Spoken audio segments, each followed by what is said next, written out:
Assalamualaikum warahmatullahi wabarakatuh.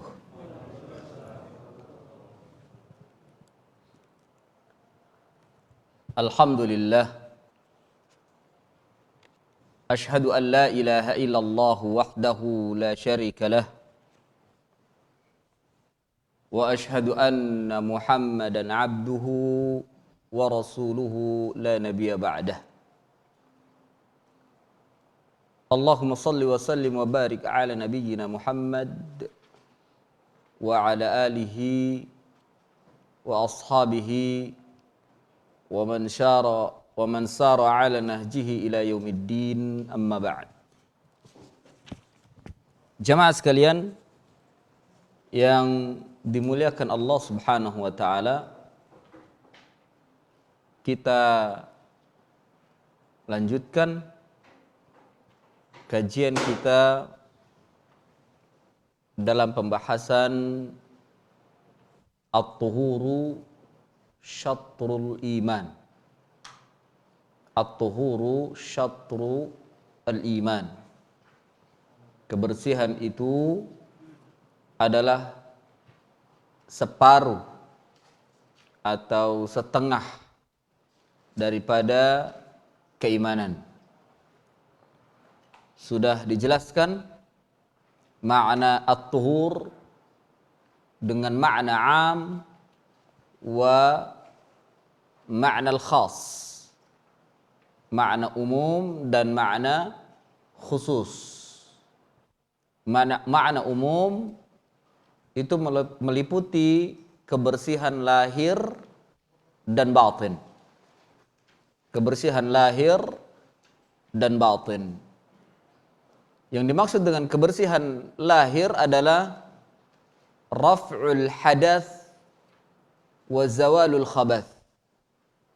Raf'ul hadath wa zawalul khabath. Khabath. Terangkatnya hadath dan hilangnya khabath. Khabath ini bermakna najas, yakni hilangnya najis.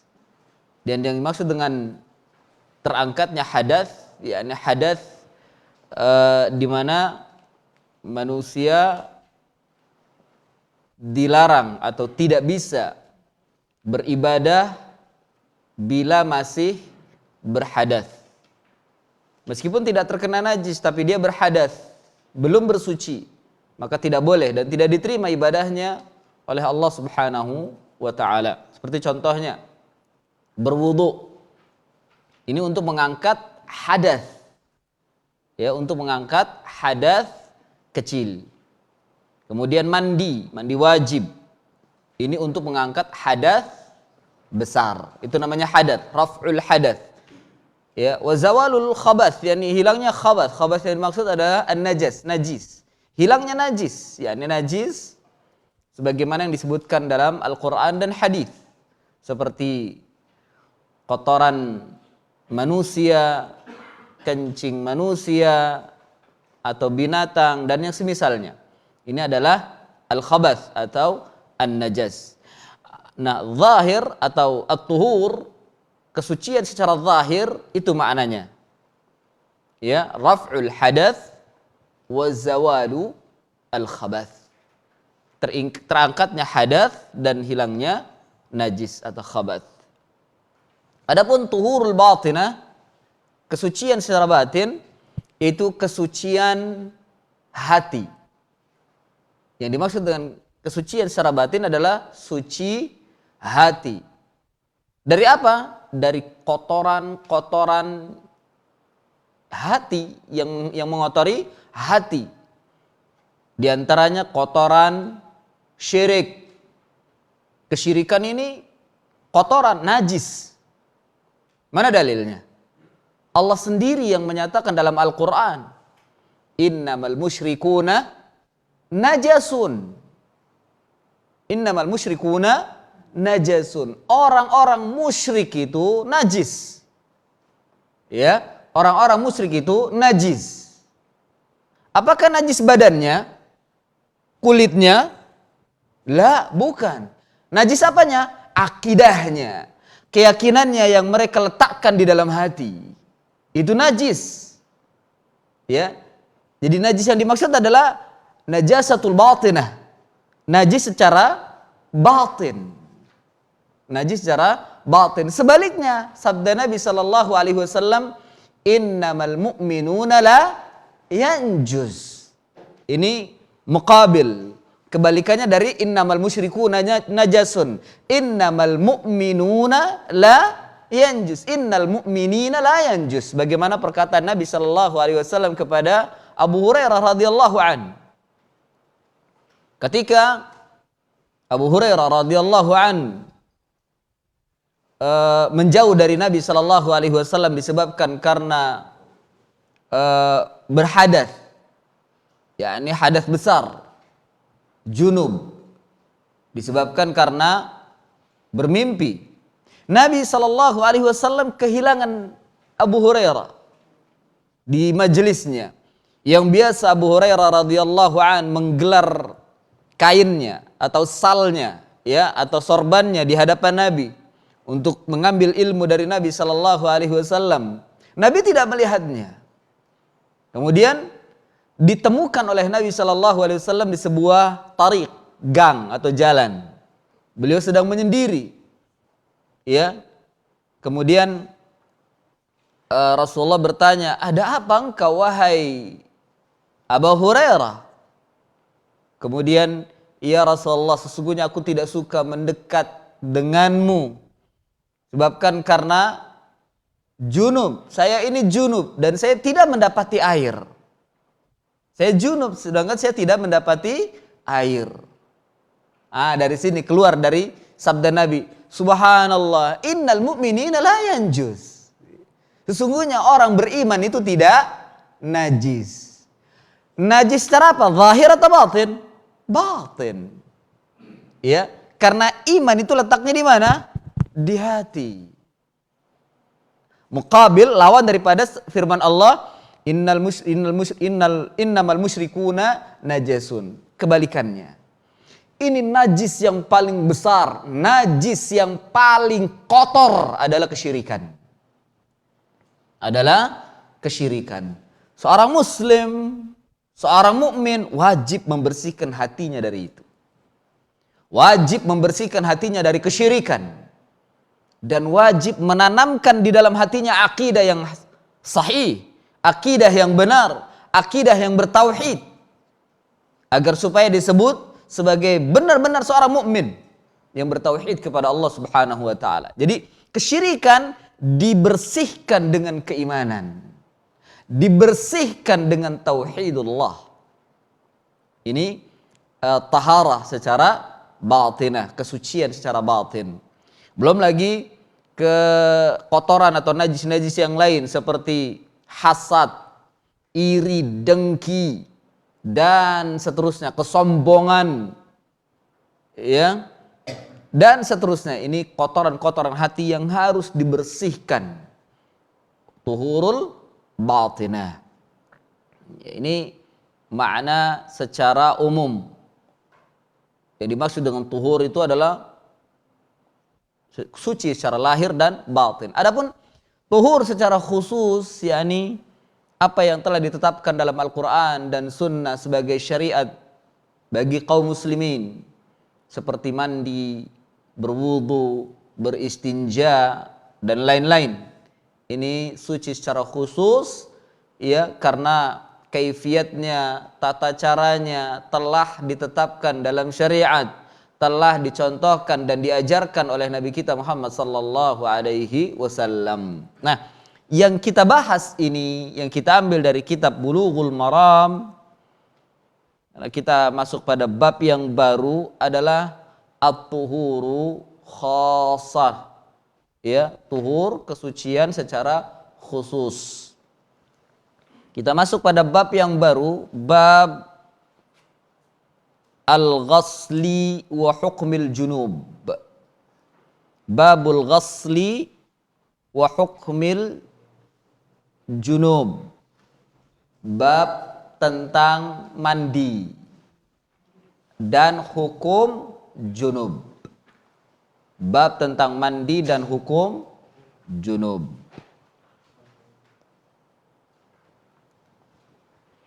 Di sini ghas atau ghus ya, di ghain di apa ghainnya di dhammah, al-ghusli, ghusl dengan mendhammah ghain. Ini isi masdar dari al-ightisal. Isi masdar dari al-ightisal. Dan masdar ini bermakna fi'il. Masdar di sini bermakna al-fi'il. Bagi yang sudah belajar bahasa Arab tentunya dia akan mengerti, mengetahui ya. Al-ghuslu bermakna al-ightisal. Dan masdar di sini bermakna al-fi'il. Artinya mandi, perbuatan mandi. Perbuatan mandi. Adapun secara syar'i makna al-ghuslu yakni isti'malul ma' fi jami'il badan ala wajhin makhsusin wa huwa thabitun bil kitabi was sunnati wal ijma'. Secara syar'i isti'malul ma' penggunaan air fi jami'il badan pada seluruh badan ala wajhin makhsusin ya, dilakukannya secara khusus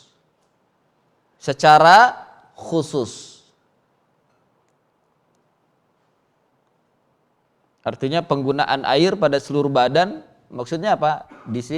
Disiram, menyiramkan air ke seluruh badan ala wajhin makhsus, dengan cara yang khusus, yakni dengan cara yang telah diajarkan oleh Rasulullah SAW atau dengan cara yang telah ditetapkan dalam syariat melalui perbuatan atau contoh Rasulullah SAW. Ini wajhin makhsus. Dan wajhin makhsus ini, sisi yang khusus di sini adalah wa huwa thabitun, yaitu yang thabit, yang tetap. Makna yang thabit yang sahih, ya, yang sah, yang datang dari Nabi sallallahu alaihi wasallam. Berdasarkan dengan ini keluar dari perkara-perkara yang dhaif, tata cara yang dhaif, apalagi palsu, yang lemah. Datangnya dari hadis-hadis yang dhaif atau yang palsu, itu keluar. Artinya kita tidak memakai itu. Kita tidak memakai hadis yang dhaif apalagi palsu. Makanya di sini dikatakan wa huwa tsabitun bil kitabi was sunnati wal ijma'. Ini yang dikatakan oleh Asy-Syaikh Al-Imam Abdullah bin Abdurrahman Al-Bassam rahimahullahu taala dalam kitabnya Tawdihul Ahkam. Tawdihul Ahkam min Bulughil Maram. Yani syarah dari Bulughul Maram. Naam, di antara dalilnya adalah firman Allah Subhanahu wa taala dalam surat Al-Maidah ayat 6. Wa in kuntum junuban fattahharu. Wa in kuntum junuban fattahharu, jika kalian junub maka bersucilah. Junub ini terdiri dari dua bagi wanita, ya, satu bagi laki-laki, dua bagi wanita, tiga bahkan untuk wanita, tiga. Junub yakni dalam keluar mani, yang kedua haid, yang ketiga nifas. Kalau laki-laki cuma satu, keluar mani. Kalau mau ditambah ya jima, karena jima tanpa keluar mani pun juga dikatakan junub. Insyaallah akan ada pembahasannya. Junub itu disebabkan karena jima, ya, inzal atau ghairu inzal. Inzal maksudnya keluar mani atau tidak keluar mani, maka dia junub. Sedangkan wanita junub disebabkan karena jima, inzal atau tidak inzal, haid, dan juga nifas. Ini junub, hadas besar atau junub. Dan keluar mani juga diantaranya disebabkan karena mimpi, baik laki-laki maupun perempuan. Ya, laki-laki lebih sering bermimpi itu laki-laki, perempuan jarang. Tapi perempuan juga terkadang bermimpi. Perempuan terkadang juga bermimpi. Ya, sampai keluar mani maka dia junub. Tidak ada junub disebabkan yang lain selain daripada itu. Ya, tidak ada junub kecuali disebabkan karena itu, keluar mani untuk laki-laki dan perempuan. Keluar darah qatar, baik haid maupun nifas, ini untuk wanita. Ya. Naam. Wa in kuntum junuban fattaharu. Allah perintahkan, jika engkau junub maka bersucilah. Maka dari kalimat fattaharu fahadal amr, ini perintah, masukkan ke dalam usul fiqh, al-amru dalilun ala al-wujub. Al-amru dalilun ala al-wujub. Perintah menunjukkan atas wajib. Ya, perintah menunjukkan atas wajib. Sampai datang dalil yang memalingkan. Sampai datang dalil yang memalingkan. Dalil yang dimaksud adalah dalil dari Al-Quran dan Sunnah yang memalingkan. Memalingkan kemana? Memalingkan menjadi hukumnya mustahab atau sunnah atau mubah. Atau mubah. Dari wajib, sunnah atau mubah. Bila ada dalil yang memalingkannya maka menjadi sunnah atau mubah. Dan untuk mandi wajib ini dari junub tidak ada satupun dalil yang memalingkan dari wajib kepada sunnah. Dari wajib kepada sunnah. Mungkin ada soal, ada pertanyaan. Bukankah kita setelah memandikan mayit atau bahkan sampai menguburkan mayit, kita diperintah untuk mandi oleh Nabi Sallallahu Alaihi Wasallam? Naam. Namun hukumnya tidak wajib, hanya sunnah saja. Mandi seperti kita mandi junub, mandi besar, mandi kayak mandi wajib, tapi hukumnya tidak wajib. Hukumnya sunnah. Ya, nah ini bagi yang mungkin suka memandikan mayit atau tim-tim janaiz, itu setelah antum selesai penyelenggaraan janaiz, bahkan mungkin setelah pulang dari kubur, setelah menguburkan pulang mandi, itu sunnah. Ya, mandi seperti mandi wajib, tapi hukumnya tidak wajib, hukumnya sunnah. Naam. Nah, ini bukan disebabkan karena junub, ya. Bukan disebabkan karena junub, tapi disebabkan karena ya amalan tadi. Ya, amalan yang membawa berkah dan amalan yang membawa ganjaran yang besar, tapi disunnahkan kita setelah itu mandi. Ya. Nah, karena menyelenggarakan jenazah itu ganjarannya sangat-sangat besar.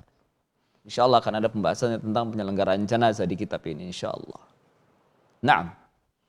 Kemudian dan hadis-hadis yang menyatakan tentang wajibnya mandi seorang yang junub itu banyak. Insyaallah nanti diantaranya akan kita baca. Seperti diantaranya, idza jalasa baina syu'abiha al-arba'u thumma jahadaha faqad wajabal ghusl. Apabila ia telah duduk di antara syu'abiha, syu'ab itu cabang-cabangnya, duduk di antara cabang-cabang, yakni berada di antara anggota badan wanita. Cabang syu'ab itu cabang-cabang badan, ya, tangan, kaki, tangan dan kaki. Itu namanya syu'ab. Idza jalasa baina syu'abiha al-arba'a, apabila telah duduk di antara 4 cabangnya, yakni tangan dan kaki. Thumma jahadaha, kemudian dia bersungguh-sungguh di sana. Faqad wajaba al-ghusl, maka dia wajib mandi. Ya, maka dia telah wajib untuk mandi. Hadis ini sahih diriwayatkan oleh Bukhari dan Muslim. Jadi ijma' ulama, ya, ijma' ulama bahwasannya janabah atau mandi wajib adalah ya wajib hukumnya dan mengenai atau menyirami ke seluruh badan, disirami ke seluruh badan, dan tidak boleh tidak ada yang tidak terkena air. Tidak ada yang tidak boleh terkena air. Semuanya harus terkena air. Baik dari ujung rambut maupun sampai ujung kaki. Adapun kaifiatnya nanti insya Allah akan kita bahas. Naam. Ingat bacanya dengan kalimat jim ya. Junub. Bukan dengan zal. Dzunub. Kalau dzunub apa? Dosa. Kalau dengan zal, dzunub itu dosa. Tapi kalau dengan jim, junub, ya hadas besar junub. Makanya sebagian mereka di dalam baca Al-Quran harus bisa membedakan antara zal dengan jim. Dzunub dan junub. Ya, dzunub dan junub. Karena sebagian mereka ada yang ketukar-tukar. Junub dibacanya dzunub atau dzunub dibacanya junub. Allahumma gfirli junubi gitu. Benar atau tidak? Allahumma gfirli junubi. Maksudnya dzunubi tapi junubi. Hadza khata. Ini kesalahan. Ya, kesalahan. Maksudnya ini mengampunkan dosa tapi malah mengampunkan hadas besar. Naam.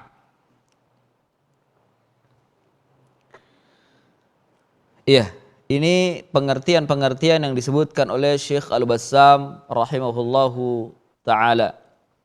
Kemudian ada lagi pembahasan. Beliau mengatakan, ijma' ulama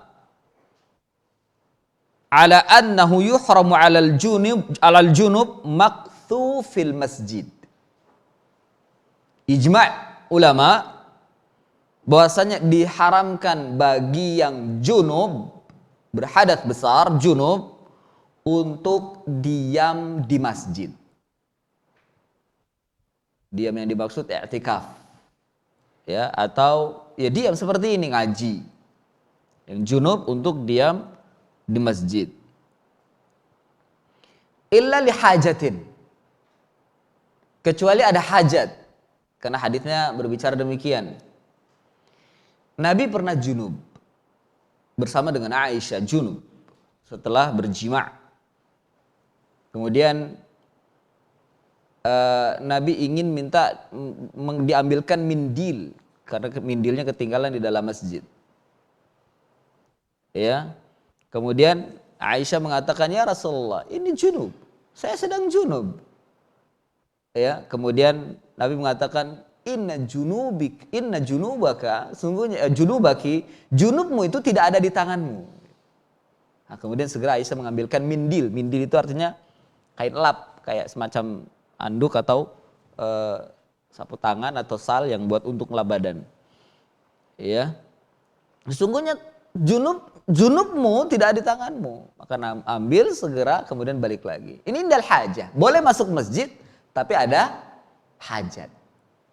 Ada hajat. Seperti antum mungkin lagi dalam keadaan junub. Kemudian ada kebutuhan di masjid. Apa yang ada ingin mengambil sesuatu di masjid. Masuk masjid, ambil sesuatu itu kemudian keluar lagi, jaiz. Ya, tidak al-makthu. Apa al-makthu? Diam. Datang ke masjid untuk duduk. Ya. Meskipun tidak untuk santai. Apalagi untuk santai, hanya duduk-duduk tidur-tiduran ya enggak boleh. Ya. Meskipun tidak untuk santai, datang ke masjid untuk thalabul ilmi atau untuk apapun. Ya. Mandi dulu baru belajar. Dan tidak mungkin menuntut ilmu duduk di masjid dalam keadaan junub. Ini juga tidak diperkenankan. Tidak diperkenankan. Mungkin yang jadi permasalahan adalah bagaimana dengan wanita-wanita yang haid? Boleh, tapi tidak masuk ke dalam ruangan utama masjid. Mungkin di pelatarannya duduk mendengarkan ilmu. Ya, di pelataran, di teras, boleh. Untuk mendengarkan ilmu, tidak masuk ke dalam ruangan utama yang di sana tempat berjamaah kaum muslimin dalam salat. Ya, demikian. Jadi wanita yang haid atau nifas tidak dilarang untuk menghadiri majelis ilmu, tapi tidak masuk ke dalam. Ya, tidak masuk ke dalam. Mereka bersama dengan akhwat-akhwat yang lain atau ummahat yang lain yang mungkin mereka juga sama kondisinya dalam keadaan haid atau nifas, kumpul di sebuah tempat, tidak sampai masuk ke dalam tengah-tengah atau mungkin berkumpul dengan ummahat yang lainnya yang tidak junub, yang tidak haid atau nifas. Tapi boleh mereka mendengarkan ilmu. boleh mendengarkan ilmu, boleh mendengarkan kajian, ya, atau ingin membaca Al-Quran tapi dengan cara hafalan, jaiz, diperbolehkan. Tapi untuk al-maqthu fil masjid, bahkan hanya saja berselisih pendapat bagaimana dengan mashul Quran, ya, mashul mushaf, ini juga diperselisihkan. Namun yang lebih hati-hatinya, ikhtiyatan, itu tidak memegang. Terlepas dari perselisihan pendapat para ulama, sebaiknya tidak memegang mushaf. Ya, tidak memegang mushaf sebaiknya. Karena ada tahdzir, ada peringatan, bahkan Allah pun mengingatkan demikian, ya, la yamassuhu illal mutahharun, tidaklah menyentuhnya kecuali orang-orang yang suci. Meskipun sebagian ulama mengatakan yang dimaksud dengan mutahharun di sini adalah al-mu'minin, atau yang dimaksud adalah orang-orang yang tidak kafir, ya. Yang dimaksud mutahharin adalah orang-orang yang beriman dan seterusnya. Terlepas dari perbedaan pendapat, sebaiknya la yamassuhu, sebaiknya tidak menyentuh sampai selesai haid atau nifasnya. Tapi diperbolehkan berzikir, diperbolehkan membaca Al-Quran dengan hafalannya, ya, meskipun mungkin hafalannya itu saja, tetap akan mendapatkan ganjaran dari Allah. Dan diperbolehkan datang atau hadir di majelis ilmu, namun dia tidak mendekat dengan yang lainnya, dia bisa di pelataran atau tidak masuk ke dalam masjid, ya, demikian. Jadi para ulama ijma' diharamkan orang yang junub al-maqthu fil masjid, tinggal di dalam masjid. Dan ini dilakukan oleh Abu Hurairah tadi yang kita bahas, ya. Abu Hurairah junub, beliau tidak suka dan tidak mau memang dia di dalam masjid, keluar masjid. Mencari air tidak dapat, ditemui oleh Rasulullah SAW. Ya, bahkan Nabi memberikan seperti itu bukan berarti mengatakan bahwa innamal mu'minuna la yanjus, bukan berarti Abu Hurairah diperbolehkan masuk ke masjid, bukan. Ya, Nabi berbicara dalam rangka Abu Hurairah nggak mau mendekat dengan Nabi, gitu. Nggak mau mendekat dengan manusia sementara dia dalam keadaan junub. Itu yang ditahdzir oleh Nabi. Itu yang diberikan peringatan oleh Nabi. Boleh mendekat dengan manusia, bahkan boleh mendekat dengan Nabi, ya, karena mukmin itu tidak najis. Mukmin itu tidak najis dan bersentuhan dengan manusia bukan berarti manusia yang disentuhnya juga ikut najis, tidak. Ya. Kemudian juga berkaitan dengan suci secara batin, Demikian. Namun Imam Ahmad bin Hanbal memberikan keringanan. Rakhasal Ahmadu lil mutawaddi fil makfi fil masjid wan naum. Diberikan rukhsah bagi orang yang berwudu untuk tinggal di masjid, untuk tidur, ya, untuk tidur dan seterusnya, sebagaimana yang telah dilakukan oleh sahabat. Nah, para sahabat pernah seperti Ashabul Kuffah. Ashabul Kuffah itu diantaranya selain Abu Hurairah ada Abdullah bin Mas'ud. Ini Ashabul Kuffah. Pernah dalam keadaan junub. Tapi berwudu, untuk tidur berwudu. Untuk tidur berwudu terlebih dahulu. Baru pas paginya, waktu pagi, bangun pagi segera mereka mandi. Ini pernah dilakukan oleh para sahabat. Dari sini Imam Ahmad mengambil istinbat, boleh, tapi berwudu terlebih dahulu.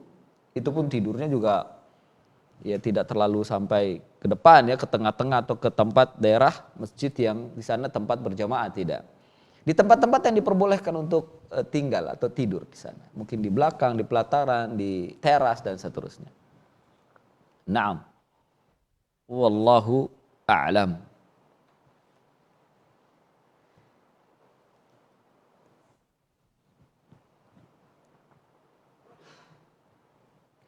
Kemudian ada hikmah dari mandi, dari janabah, mandi janabah. Ya, ketika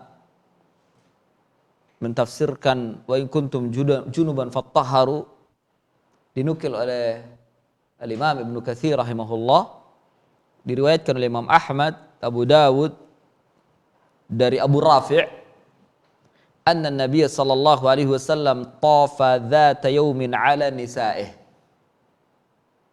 yaghtasilu 'inda hadhihi wa 'inda hadhihi qala faqultu ya Rasulullah ala taj'aluhu ghuslan wahidan qala hadza azka wa atyab wa athhar. Bahwasanya Nabi sallallahu alaihi wasallam pernah suatu hari tafa ala nisa'i. Tafa apa? Berkeliling ke istri-istrinya. Istrinya ada berapa? 9 di Madinah. Mengelilingi maksudnya adalah menggauli satu persatu. Ya Allah, kuat sekali beliau itu. Ya, itu kekuatan itu. Yang tidak bisa dilakukan oleh manusia biasa. Antum satu aja terkadang cuma sekali. Iya kan? Nabi 9 digilir satu persatu, kuat beliau. Tidak, memang Allah Subhanahu wa taala memberikan pada setiap nabi itu kekuatan, masing-masing kekuatan. Nabi Ibrahim menghancurkan 100 patung. Patungnya itu berupa batu. Dihancurkan dalam waktu sebentar. Kita ngancurin batu satu aja ngos-ngosan loh. Batu yang bukan patung. Taruhlah batu gede antum ingin hancurkan pakai godam atau martil besar itu. Hancur? Hancur. Paling cuma satu. Selesai apa? Capek. Tangan mungkin kayak gimana gitu kesemutan. Nabi Ibrahim 100 patung. Hanya tinggalkan satu. Andai kalau seandainya tidak ada siasat di sana, Nabi Ibrahim pun akan bisa menghancurkan yang besar. Patung yang besar itu. Dari sini menunjukkan apa? Betapa kuatnya Nabi Ibrahim alaihissalatu wassalam. Ya, kuat Nabi Ibrahim itu. Belum Nabi Musa.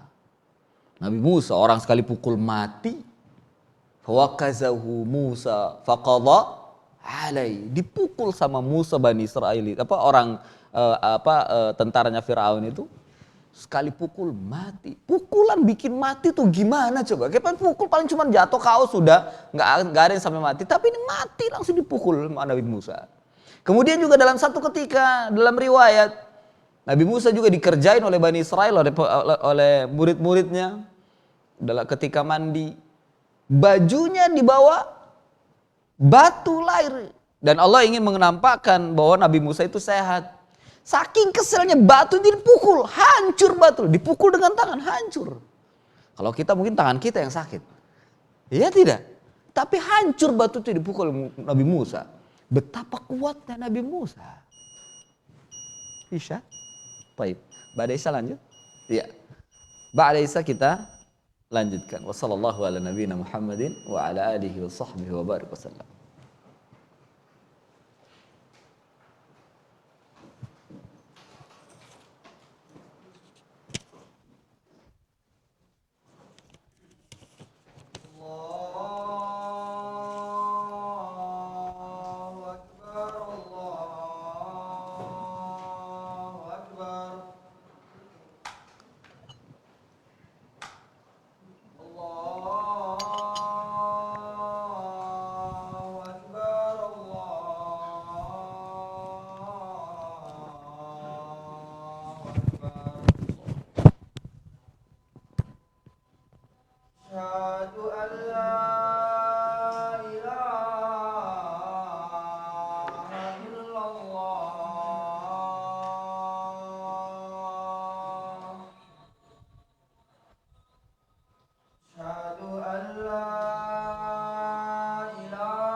Alhamdulillah wassalatu wassalamu ala Rasulillah wa ala alihi wa ashabihi wa man walah.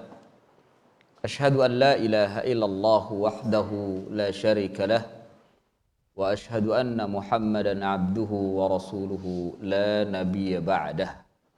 Amma ba'd. Jemaah sekalian yang dimuliakan Allah Subhanahu wa taala, kita selesaikan hadis tadi. Anna Nabiy sallallahu alaihi wasallam tafa dzata yaumin ala nisa'i. Bahwasanya Nabi sallallahu alaihi wasallam mengelilingi pada suatu hari atas istri-istri beliau. Yaghtasilu 'inda hadhihi wa 'inda hadhihi. Beliau mandi ketika datang ke istri yang ini dan mandi lagi ketika datang ke istri yang ini. Jadi setiap mendatangi istrinya selalu mandi.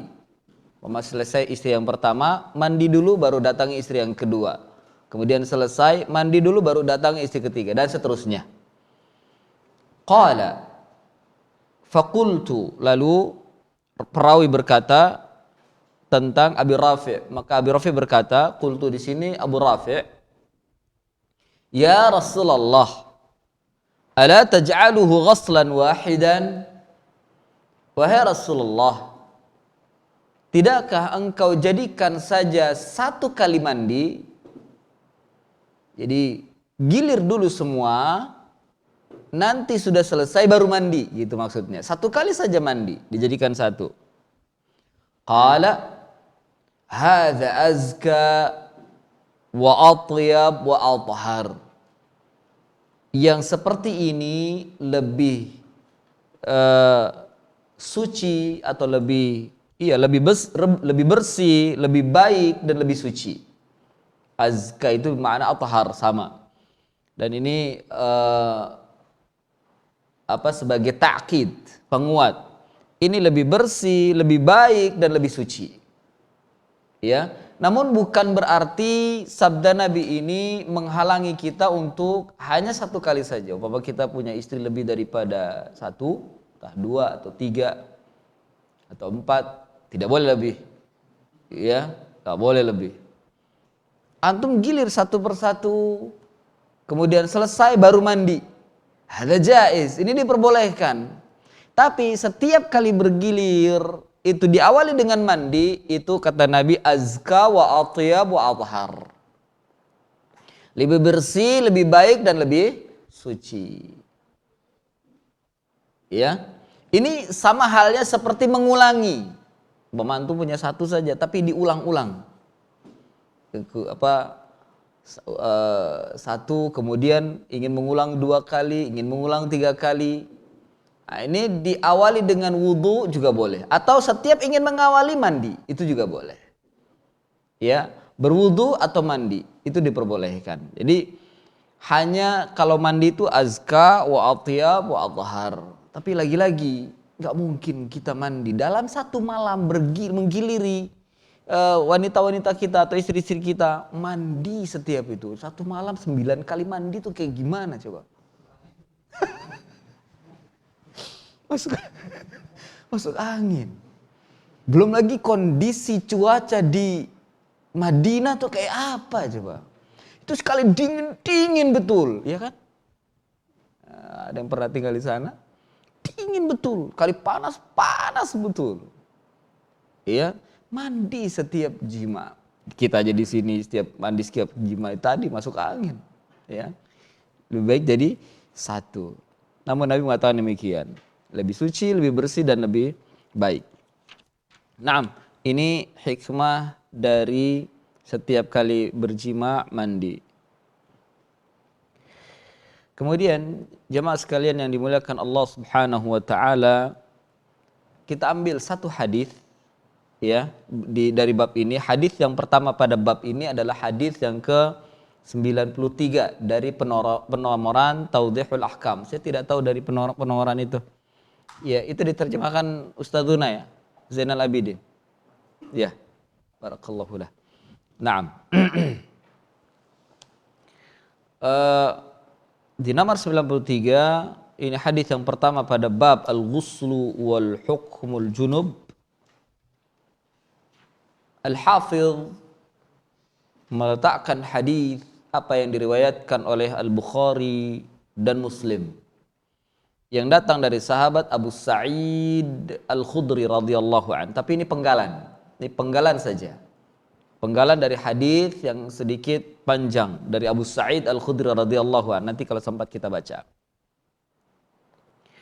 Al-Hafidh berkata, wa an Abi Sa'id Al-Khudri radhiyallahu an qala Rasulullah sallallahu alaihi wasallam al-ma'u minal ma'i. Ya, sebenarnya kalau yang lafaznya Abu Sa'id itu innamal ma'u minal ma'i. Adapun lafaz ini al-ma'u minal ma'i, ini lafaznya Ubay bin Ka'ab. Kan di sana ada sahabat yang lain yang meriwayatkan. Ini riwayat atau lafaznya Ubay bin Ka'ab. Tapi Abu Sa'id Al-Khudri itu lafaznya innamal ma'u minal ma'i.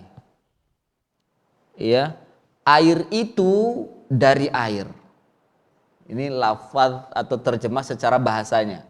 Air itu dari air. Paham? Enggak paham. Air itu dari air. Maksudnya al-ma'ul awal, ma yang pertama ya adalah al-ghusl, mandi. Ya, ma yang pertama mandi. Dan ma yang kedua minal ma yang dimaksud yang kedua adalah al-mani. Berarti kalau kita terjemahkan atau kita maknakan, terjemahkan secara makna adalah mandi itu disebabkan karena mani, itu maksudnya. Min di sini bukan min li tab'id, tapi min sababiyah. Al-ma'u minal ma', ini pentingnya bahasa Arab. Kalau kita nggak mengerti, pusing menerjemahkan ini. Air dari air, maksudnya apa? Bingung kan? Nah, perlu ada pemahaman yang dijelaskan oleh para ulama. Ya. Sesungguhnya air itu, yakni mandi itu minal ma, disebabkan karena keluarnya air mani. Rawahu Muslimun wa asluhu fil Bukhari. Diriwayatkan oleh Imam Muslim dan asalnya, yakni asal hadis ini ada dalam Sahih Bukhari. Jemaah sekalian yang dimuliakan Allah Subhanahu wa taala, kalimat al-ma'u minal ma' ini jumlah mubtada khabar. Jumlah al-mubtada khabar. Mana mubtadanya? Al-ma'. Mana khabarnya? Minal ma'i. Karena inna adalah huruf nasab yang memfathah mubtada. Yang memfathah mubtada. Dan mubtada setelah dia dengan inna namanya isim inna. Ini bahasa Arab. Sedikit tentang bahasa Arab. Kemudian kenapa al-ma yang kedua atau mani dinamakan dengan ma? Karena Allah yang menyatakan demikian dalam Al-Quran. Makanya Nabi juga mengatakan juga ma untuk kinayah dari kalimat mani. Seperti firman Allah Subhanahu wa taala dalam surat At-Tariq, khuliqa min ma'in dafiq. Khuliqa min ma'in dafiq. Siapa khuliqa di sini? Ini fi'il majhul. Khuliqa, diciptakan. Siapa yang diciptakan? Manusia. Manusia itu diciptakan dari ma'in dafiq. Air yang memancar. Ya kalau bahasa ininya, bahasa vulgarnya, air yang muncrat, gitu maksudnya. Ya, ma'in dafiq. Ma'in dafiq. Ma yang dimaksud di sini apa? Al-mani. Jadi Allah sendiri yang menamakan mani itu adalah ma, air. Ya, ma, air. Dan memang mani terdiri dari air. Ini kita bicara ini ilmu ya, bukan bicaranya gini vulgar banget gitu. Lah, ini ilmu. Innallaha la yastahi minal haq. Allah itu tidak malu terhadap kebenaran. Ini bicara ilmu. Jadi tidak bicara yang macam-macam. Makanya juga jangan negatif pikirannya ya, jangan negatif. Kita bicara ilmu. Fokuskan pada ilmu. Naam. Iya. Kita lihat hadis panjangnya. Ini diriwayatkan oleh Bukhari dan Muslim. Bentar.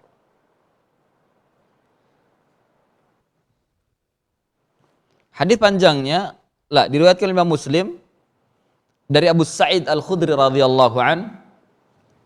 Beliau berkata, "Kharajtu ma'a Rasulillah sallallahu alaihi wasallam yaumal itsnaini ila Quba. Hatta idza kuna fi Bani Salim waqafa Rasulullah sallallahu alaihi wasallam ala babi Utsban fasarakha bihi." Aku keluar bersama dengan Rasulullah sallallahu alaihi wasallam pada hari Senin menuju Quba. Yakni menuju daerah Quba, Masjid Quba. Masjid Quba ini di sebelah selatan Madinah, ya. Kalau ke Quba itu ke arah selatan Madinah. Hatta idza kunna fi Bani Salim, hingga kami berada di daerah Bani Salim. Daerah Bani Salim ini dijelaskan oleh para ulama termasuk keluarga dari kabilah Khazraj. Bani Salim, salah satu keluarga dari kabilah Khazraj. Waqafa Rasulullah sallallahu alaihi wasallam ala babi Utsban fasarakha bihi. Nabi sallallahu alaihi wasallam berdiri artinya berhenti, berjalan bersama Abu Musa, ya, konon diikuti oleh sahabat yang lain, dan Abu Sa'id Al-Khudri radhiyallahu an, diikuti dengan sahabat yang lain. Nabi berhenti persis di depan rumah sahabat Babu Itban, ya, di pintu Itban. Itban di sini seorang sahabat yang bernama Itban bin Malik Al-Ansari. Itban, ain, ta, ba, alif, nun. Itban bil ain, ain, ba, ain, ta, Itban bin Malik Al-Ansari. Fasarakha bihi, Nabi teriak, artinya mengangkat suaranya dengan memanggil nama, Itban, ya Itban, gitu. Ya Itban. Dari sini menunjukkan boleh kita mengangkat suara kita ketika memanggil teman kita. Tapi juga nggak teriak-teriak juga sampai keras-keras, nggak berkali-kali, enggak. Sekali saja atau dua kali nggak didengar ya udah gitu. Boleh kita berteriak, mengangkat suara. Nabi mengangkat suaranya, ya Itban, gitu. Fasarakha bihi. Sarakha itu mengangkat suara dengan keras. Fakharaja ya jurru izarahu. Lalu Itban ini keluar terburu-buru sambil menyeret kainnya. Ya, sarung, izar itu sarung, kainnya menutup antara lutut dengan pusat. Atasnya nggak ada bajunya. Gitu. Kayak seret terburu-buru. Kinayah sebagai seperti terburu-buru. Faqala Rasulullah sallallahu alaihi wasallam. Lalu Nabi sallallahu alaihi wasallam bersabda, "Ajalna rajul." Kita sudah bikin tergesa-gesa orang ini. Ya, maksudnya di sini kinayah Itban jima dengan istrinya belum selesai, udah dipanggil sama Nabi. Kayak apa? Lagi mujahadah dipanggil, selesai. Dan menjawab panggilan Nabi itu wajib. Menjawab panggilan Nabi apapun keadaannya wajib, hatta jima. Segera menyelesaikan, segera diangkat, diseret. Makanya dia nyeret sarung gitu kan, sarungnya diseret untuk menutupi bagian auratnya, aurat besarnya gitu ya. Lalu Nabi ajalna rajul, kita sudah bikin terburu-buru orang ini, kata Nabi. Faqala Itban, lalu Itban berkata, ya Rasulullah, ara'aita ar-rajulu yu'jalu ala imratihi wa lam yumni, madza alaihi? Wahai Rasulullah, bagaimana pendapatmu tentang seseorang yang dia terburu-buru atas istrinya, tapi dia belum keluar mani, artinya belum selesai, bahasa kita belum orgasme. Ya, madza alaihi, apa yang harus dia perbuat? Faqala Rasulullah sallallahu alaihi wasallam, innamal ma'u minal ma'. Hanya saja air itu dari air. Maksudnya mandi itu disebabkan karena keluar mani. Ini maksudnya. Tapi hadis ini nanti akan ada pembicaraan. Mungkin kita cukupkan nanti pembicaraan tentang hadis ini pada pertemuan akan datang. Ada pembicaraan di sana bahwa hadis ini mansukh. Ya. Kenapa mansukh? Karena ada hadis Nabi tadi yang sudah bacakan, idza jalasa baina syu'abi harba' thumma jahadaha fawajaba al-ghusl. Dalam riwayat yang lain, idzal taqa khatanani. Bukan begini. Idzal taqa khatanani. Ya. Wajib al-ghusl. Apabila bertemu dua khitan. Ketemu aja. Ketemu nempel, enggak masuk. Nempel saja, wajib al-ghusl. Sudah wajib untuk mandi. Dan nggak mungkin kan cuma nempel doang keluar mani, tidak mungkin, belum tentu. Meskipun juga ada juga yang terlalu terburu-buru juga ada gitu ya. Ya nempel saja sudah wajib mandi. Makanya hadis ini nanti ada pembicaraan termansuh. Karena datangnya hadis ini atau keluarnya hadis ini di awal-awal Islam. Di belakangan ada hadis yang diriwayatkan oleh Imam Ahmad dan derajatnya sahih ala syartil Bukhari bahwa para sahabat mengatakan, dahulu kami mengatakan kalau keluar mani baru mandi, tapi sekarang idzal taqa khatanan, apabila bertemu dengan dua khitan maka wajib mandi. Makanya ini dihapus, mansukh hukumnya. Dan Al-Hafidz membawakan hadis ini hanya untuk mengatakan bahwa jima itu diantara sebabnya junub, itu saja. Ya. Dan beliau menggunakan kinayah innamal ma'u minal ma', ini kinayah yang paling indah. Dan memang bahasa syariat itu bahasa yang indah. Itu maksudnya. Dan Al-Hafidz memang bukan tidak peduli, tapi tidak membicarakan tentang nasikh dan mansukhnya, tidak sedang membicarakan tentang nasikh dan mansukhnya. Beliau hanya ingin mengatakan bahwa di antara sebab mandi adalah junub, dan di antara junub adalah disebabkan karena jima. Gitu. Itu maksudnya. Bisa dipahami. Ya, dan ini makanya kita harus mengerti apa yang dimaksud oleh Al-Hafidz Ibnu Hajar Al-Asqalani. Kenapa mengatakan atau membawakan hadis ini padahal hadis ini mansukh. Di sana ada ilmu. Gitu. Dan memang lafaznya indah banget. Al-ma'u minal ma'. Naam. Ini yang bisa saya sampaikan. Fa insyaallah pada pertemuan akan datang kita lanjutkan membahas hadis yang ke-93 ini tentang bagaimana penjelasan para ulama tentang hadis ini. Wallahu a'lam bishawab. Bila ingin bersoal jawab maka dipersilahkan sebelum kita tutup. Nah. Baik. Baik. Bagaimana kalau misalnya seorang berjunub qadarullah belum bisa mandi karena ada uzur yang melarangnya? Contoh.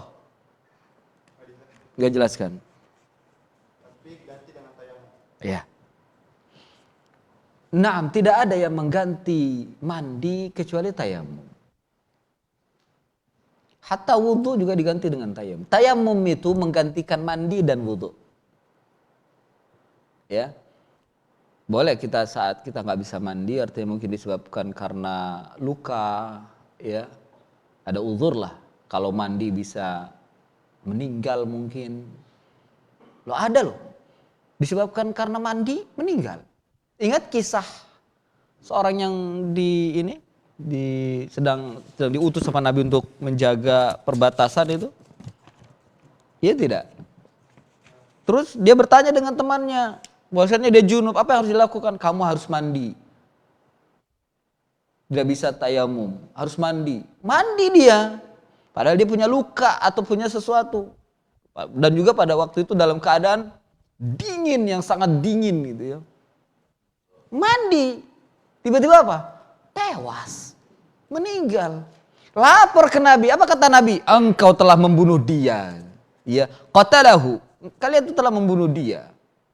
Kemudian Nabi menjelaskan ada uzur kalau seandainya tidak bisa mandi diganti dengan tayamum. Naam. Tayamum itu menghilangkan hadas besar dan hadas kecil. Antum junub. Ya, qadarallah enggak ada air. Entah mungkin pam mati atau mungkin antum tinggal di hutan atau dimanapun enggak ada air, cari air enggak ada. Junub. Tayamum sah. terangkat itu hadas besarnya. Artinya antum sholat, wudu, tayamum dulu, sholat, sah. Ya, tidak ada wudu, tayamum, tidak ada air untuk mandi junub, tayamum. Terangkat hadas besarnya. Ya, kok enak sekali? Enak memang itu. Ad-dinu yusrun, agama itu mudah. Jadi tayamum bisa menggantikan mandi junub. Nah, tapi jangan ini ya, jangan disengaja. Artinya disengaja, waduh, gak enak nih mandi, lagi malas, tayamum aja. Jangan. Ada seperti itu, ya. Jangan, gak boleh. Kalau mandi masih sanggup, mandi. Sampai betul-betul kita tidak sanggup mandi baru tayamum. Nah. Ya, fadhal. Dari seorang akhwat, Ustaz, kalau lagi dalam keadaan haid atau nifas lalu ikut dalam majelis ilmu, bolehkah duduk di tengah-tengah? Tadi sudah dijelaskan, ya. Tidak harus sampai ke tengah, boleh dia di pelataran paling belakang, ya. Jangan di tengah-tengah. Jangan di tengah-tengah bersama dengan talibatul ilm yang lainnya, jangan. Bila mungkin lebih dari satu, ya berkumpul dengan yang lainnya di tempat yang khusus buat mereka, tidak sampai ke dalam di pelataran atau mungkin. Tapi juga tidak bukan berarti ini perkara yang membedakan, tidak. Maksudnya supaya tidak masuk ke dalam masjid karena di sana ada larangan. Bahkan ijma' ulama dilarang untuk diam di masjid. Nah, wallahu a'lam. Apakah mandi junub diawali dengan wudu? Ya. Nanti akan ada kaifiatnya. Ada kaifiat secara syar'i yang diajarkan oleh Nabi Shallallahu Alaihi Wasallam tentang tata cara mandi junub. Baik dah, mungkin kalau antum ingin mengamalkan, saya jelaskan. Nanti penjelasan tentang dalil-dalilnya menyusul. Tata cara mandi junub yang diajarkan oleh Nabi Shallallahu Alaihi Wasallam, pertama, ya ketika masuk ke dalam kamar mandi, ya doa, ya tentunya, ya doa. Kemudian diawali dengan mencuci zakar. Ya, zakarnya dicuci. Berapa kali? 3 kali. Lebih boleh kalau seandainya masih ada kotoran. Untuk wanita gimana? Ya dicuci faradsnya. Dicuci faradsnya. Itu pertama. Bagaimana mencucinya? Ya dengan tangan kiri.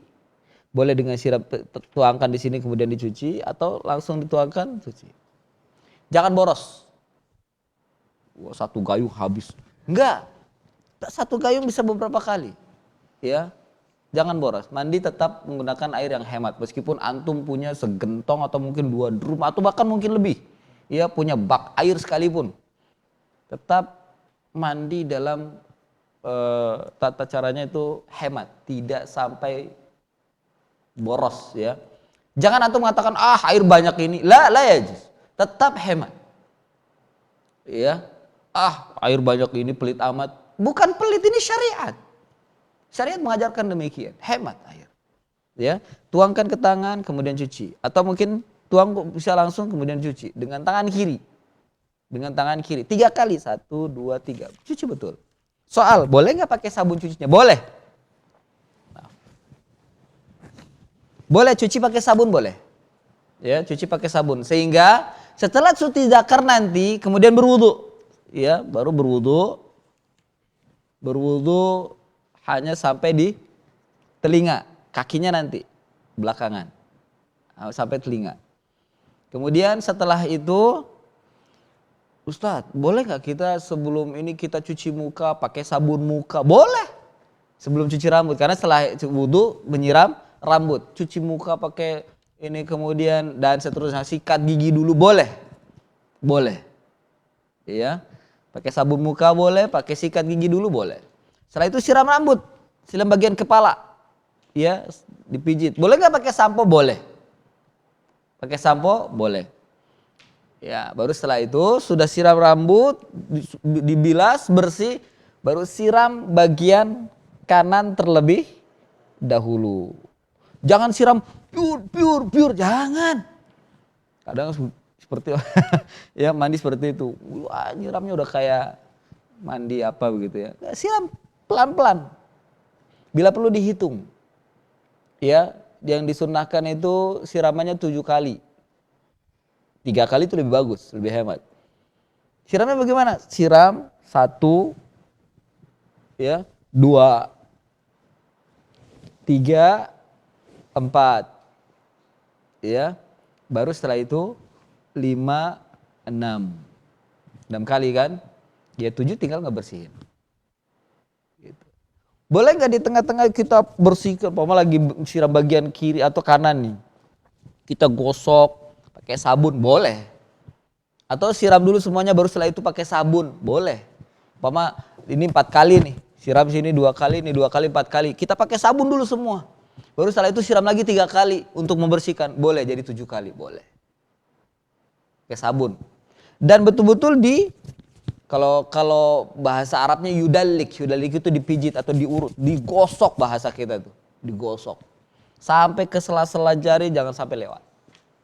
Ya, siram dulu kanan, baru setelah itu kiri, baru itu setelah pakai sabun boleh, baru setelah itu siram semuanya 3 kali jadi 7 kali. Tidak siram sampai biur. Nah, setelah selesai 7 kali, geser. Pama kamar mandinya agak besar dikit, geser ke pintu aja sambil bawa air, cuci kaki. Untuk menyempurnakan wudhu di awal tadi. Ya. Lo wudhunya pakai bismillah? Iyalah pakai bismillah. Di mana dalam kamar mandi? Boleh. Yang dilarang mengucapkan bismillah di dalam WC itu saat kita proses buang hajat, nongkrong atau duduk. Baru kita mengucapkan lafdzul jalalah atau mungkin mengucapkan nama Allah atau ngomong atau jawab salam, adalah ya juz. Ya, diam pada waktu itu. Sudah kita bahas dalam adab-adab buang hajat.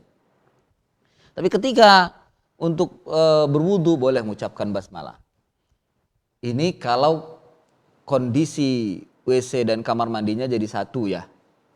Tapi kalau yang dipisah ya nggak boleh, yang tempat khusus buang hajat itu nggak boleh kita di sana mengucapkan lafdzul jalalah karena dikhususkan untuk buang hajat. Ya, itu yang nggak boleh. Ya, hatta berwudu di sana pun tidak boleh. Kalau memang itu dikhususkan untuk buang hajat. Berwudu di sana pun tidak boleh. Tapi kalau digabung, karena kebanyakan sekarang tuh digabung, tempat mandi di situ, buang hajatnya di situ gitu. Bahkan klosetnya juga ditanamnya di situ. Nah, yang seperti itu boleh. Boleh kita baca basmalah sambil berwudu atau mungkin mandi besar. Basmalah. Nah, setelah disiram, geser, cuci kaki, ketika keluar baca ghufran, akan selesai beres. Tanpa harus berwudu kembali. Jadi wudu dulu, baru mandi. Soal, ya Ustadz, ada yang ingin mandi tapi dia cuman begitu. Pernah saya sampaikan ya, waktu di Al-Ittihad. Dia mandi gak pakai tata cara tadi, langsung aja. Karena mungkin dia rumahnya tipe 21. 2 tingkat 1 kolam renang maksudnya. Ya. Begitu selesai jima dia langsung nyebur kolam renang. Malam-malam. Subuh deh pengen itu. Cebur, mandi. Apa udah sah? Nyeburnya dari sini, nongolnya di sana. Nongol sana. Dengan niat waktu berenang dia bismillah, nongolnya di sana. Apakah sudah mandi? Sudah. Udah maksudnya sudah terangkat junubnya? Sudah. Karena sudah menyiram seluruh badan. Kan gak pakai tata cara. Tata cara tadi yang diajarkan oleh Nabi tidak wajib hukumnya. Ya. Antum mandi junub cuman jebur sampai ngabisin air meskipun itu hukumnya makruh, ya tetap sah mandinya. Gak pakai tata cara juga. Namun menggunakan tata cara yang diajarkan oleh Nabi lebih mendapatkan ganjaran dari Allah. Gitu. Karena itu ibadah. Nah, wallahu a'lam. Selesai atau? Baik.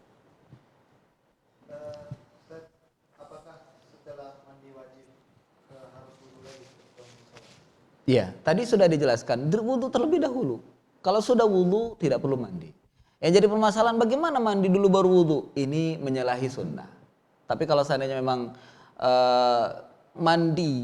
sudah mandi nih semuanya dengan niat mandi dan diawali bismillah, selesai, tidak perlu wudu.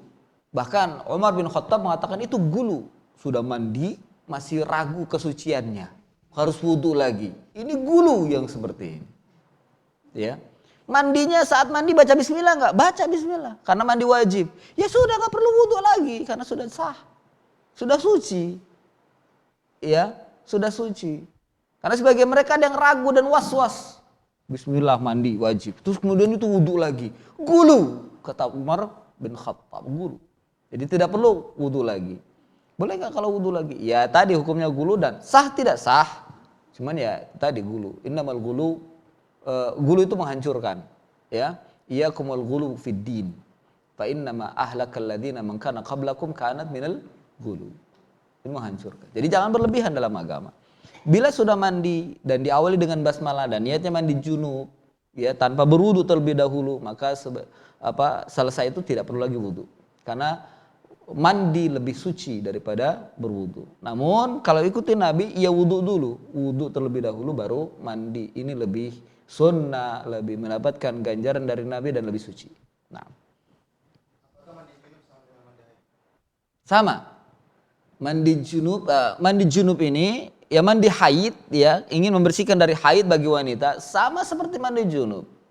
Ya tentunya saat bersih ya dia bersihkan dulu faradsnya, dibersihkan betul-betul. Bahkan sebagian mereka menganjurkan untuk ngecek benar-benar bersih itu bawa kapas ya atau mungkin bawa alat pembersih yang lainnya, dicek masih ada darah atau tidak. Karena diantara bentuk atau ciri kesucian itu sampai betul-betul keluar cairan bening, ya keluar cairan bening bahkan sampai keluar angin, ya kentut dari vagina, nah, itu udah bersih betul itu sudah bersih betul. Nah, baru setelah itu mandi dan mandinya seperti mandi junub, tidak ada perbedaan. Bahkan memandikan mayit itu juga sama tata caranya seperti memandikan orang mandi junub. Diawali dengan ya tentunya dibersihkan dulu ya bagian faradsnya atau bagian kubul dan duburnya dibersihkan, baru setelah itu diwudukan, baru setelah diwudukan ya hanya saja kalau untuk mayit sampai kaki wudunya, sampai kaki ya, baru setelah itu bagian kanan, bagian kiri disiram terlebih dahulu, setelah itu semuanya ya sama memandikan mayit dengan mandi wajib. Jadi tidak susah sebenarnya, tidak susah. Hanya sebagian mereka yang ketakutan dan tidak tahu sehingga menyatakan mandi wajib, mandiin mayit itu susah dan seterusnya. Tidak, gampang, mudah. Hanya saja tinggal kita keberanian dan keahlian saja. Nah, kita sudah wudu lalu mandi, apakah habis itu kita memegang kemaluan, apakah itu harus wudu? iya. Mashul faraj, menyentuh kemaluan, itu insya Allah akan ada pembahasannya tentang hukum menyentuh faraj. Ini ada beberapa keadaan. Ya. Terjadi perbedaan pendapat para ulama ketika menyentuh faraj. Kapan dikatakan menyentuh faraj itu membatalkan wudu? Sebagian mereka jika menyentuhnya dengan syahwat batal, dan ini pendapat Syekhul Islam Ibnu Taimiyah rahimahullah. Ada yang mengatakan kalau seandainya ada hail penghalang menyentuh faraj atau kemaluan, itu tidak membatalkan wudu. Tapi yang tidak ada penghalang langsung menyentuh, ini membatalkan wudu. Ini membatalkan wudu. Yang rajih yang seperti itu. Menyentuh kemaluan bila tidak ada penghalang, entah anduk atau mungkin celana, ya. Bila tidak ada penghalang, maka batal. Makanya tadi saya anjurkan ketika membersihkan faraj boleh pakai sabun, sehingga saat mandi nggak usah lagi diganggu adiknya itu. Nggak usah diganggu, nggak usah dipegang. Kadang sebagian mereka mandi nggak puas ya harus pegang lagi gitu kan. Nggak usah diganggu lagi, biarkan. Lalu bagaimana bersihkan? Ya bersihkan di sekitarnya saja, jangan dipegang, karena akan membatalkan wudu yang kita wudu di awal tadi. Ya akan membatalkan. Jadi tanpa hail, tanpa penghalang memegang faraj, wudu batal. Membatalkan wudu. Tapi kalau ada penghalang, antum megangnya dihalangi dengan anduk atau celana, itu tidak membatalkan wudu meskipun ada syahwat di sana. Dan ini yang rajih. Ini yang saya pegang. Wallahu a'lam. Iya. Iya, silakan. Waalaikumsalam warahmatullahi wabarakatuh. Iya.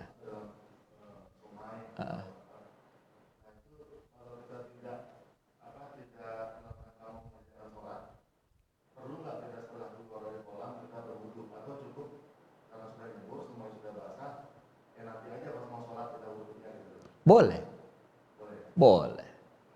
Boleh. Bahkan setelah mandi itu nyebur, selesai dia terus andukan gitu, karena sudah mandi, langsung sholat, sah sholat. Karena sudah mandi itu sudah suci secara mutlak, tanpa harus berwudu, udah sah. Ya, nanti ketika batal baru dia wudu kembali. Umpama setelah mandi nyebur, nongol di sana, selesai, tiba-tiba dia mau buang air kecil, ya batal. Setelah itu wudu lagi gitu. Atau mungkin buang air besar, batal. Terus ingin sholat, wudu saja tanpa harus mandi lagi. Seperti itu. Wallahu a'lam. Ya. Dua pertanyaan Ustaz. Fadhol. Kalau kita mandi biasa Ustaz, apa kita mau sholat apa perlu wudhu lagi? Mandi biasa, ya. Ya, satu. Yang kedua, mungkin kita lagi ada uzur, mungkin ada luka ini. Ya. Kita mau wudhu, apa kita cukup dibasahin yang nggak boleh kena air ini, cukup ini nggak dikena air, Iya. yang lain boleh. Atau perlu yang Ustaz? Iya. Yang pertama, kita mandi biasa. Apakah kita ingin sholat berwudu lagi? Al-jawab, na'am, berwudu lagi. Karena yang membedakan mandi itu adalah ibadah dengan mandi itu adalah mandi biasa adalah niat. Kalau kita mandinya biasa tapi niatnya untuk mensucikan diri, ya untuk kayak berwudu seperti itu, maka dia sudah ibadah. Tentunya dengan tata cara tadi. Dia sudah ibadah. Dan ketika ingin sholat nggak perlu wudu lagi. Tidak perlu wudu lagi sebagaimana tadi kita nyilem atau cebur berenang begitu. Dan diawali dengan bismillah dengan niat untuk mandi junub atau membersihkan diri secara ibadah. Dia sudah sah wudunya. Artinya sudah sah, tidak perlu wudu lagi ketika sholat. Tapi kalau mandi biasa, wala niyya, wala bismillah, mandi saja. Ya dia bersih badannya, tapi tidak terangkat hadatnya. Sehingga dia ketika ingin salat ya wudu lagi. Ya, wudu lagi. Hanya saja memang ini terjadi pemborosan seperti itu. Makanya sebaiknya ketika kita mandi, meskipun junub atau tidak junub, ahsannya gunakan tata cara yang diajarkan oleh Nabi tadi. Awali dengan wudu, kemudian mandi. Itu lebih atyab wa athhar, ya, azka wa atyab wa athhar. Lebih bersih, lebih suci, terangkat hadas kecil dan hadas besarnya. Nah, kemudian yang kedua, ketika berwudu ada luka, yang luka ini tidak boleh terkena air. Ya. Maka tetap berwudu, namun tempat luka tadi tidak perlu dikenakan air sah karena ada uzur. Ya, karena ada uzur. Enggak perlu dikenakan. Tapi kalau hanya sekedar ditempel supaya basah saja, ada jaiz. Itu enggak apa-apa. Tapi kalau disiram ini menjadi bahaya, maka tidak perlu disiram enggak apa-apa. Tapi sekitarnya itu terkena air boleh. Ini tidak terkena wailul lil aqab, tidak. Karena ada uzur. Yang tidak ada uzur itu yang terkena wailun lil aqab. Na'am, wallahu a'lam. Cukup? Ada lagi? Masya Allah. Masya Allah. Iya. Kenapa ketika kita mengantar mayat disunahkan mandi apalagi kita dalam keadaan junub? Bentar, dimatiin dulu. Kenapa? Ketika kita mengantar mayat, kita disunahkan mandi apalagi kita dalam keadaan junub. Iya. Tadi sudah dijelaskan, mandi setelah mengantar mayit atau menyelenggarakan jenazah bukan mandi junub atau bukan disebabkan karena junub. Hukumnya hanya, makanya saya katakan tadi hukumnya sunnah. Dan Nabi yang memerintahkan demikian. Ketika para sahabat diperintahkan mandi seperti mandi junub, sahabat tidak ada yang bertanya, ya Rasulullah apakah kita junub? Tidak. Namun kenapa dikatakan hanya sunnah saja? Karena di sana ada para sahabat yang tidak mandi, hanya berwudu saja. Kalau seandainya itu wajib, tentunya para sahabat melaksanakannya seperti mandi junub. Artinya hukumnya wajib. Tapi tidak. Sebagian sahabat ada yang berwudu, sebagian sahabat ada yang mandi. Dari sini menunjukkan bahwa perintah Nabi tadi bukan perintah yang menunjukkan atas wajib, tapi yang menunjukkan atas sunnah saja, bahkan dikuatkan untuk mandi. Ya, jadi setelah mengantar jenazah tidak dihukumi junub, tapi kita diperintahkan untuk bersuci dengan cara mandi. Nah, wallahu a'lam. Kalau kita sedang sholat tadi, tiba-tiba merasa kayak ada keputihan yang keluar, atau kita sholat dan sholat atau Iya. Rutubatul farad minan nisa au fin nisa, itu namanya rutubah. Keputihan, cairan-cairan keputihan atau apapun cairan yang basah di faradsnya wanita itu laisa binajasah. Al-qaul rajih. Tidak dikatakan najis. Yang dikatakan najis itu adalah sama darah ya, darah yang keluar sama air kencing. Ya, meskipun kadarnya beda dengan laki-laki, lebih berat daripada laki-laki. Jadi selain daripada itu para ulama mengatakan tidak najis. Hanya saja memang harus dibersihkan.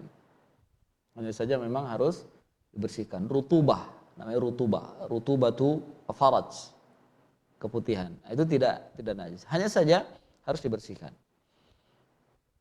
Jangankan itu, darah istihadah saja, darah istihadah itu tidak najis, tapi dibersihkan. Dan tidak membatalkan salat. Tidak membatalkan salat atau tidak membatalkan wudu. Namun setiap salat harus berwudu, harus memperbaharui wudu. Ini yang dilakukan oleh Ummu Salamah. Karena Ummu Salamah itu termasuk di antara istri Nabi, wanita yang paling lama istihadahnya, lama, bahkan tahunan. Ya. Makanya muncul atau timbul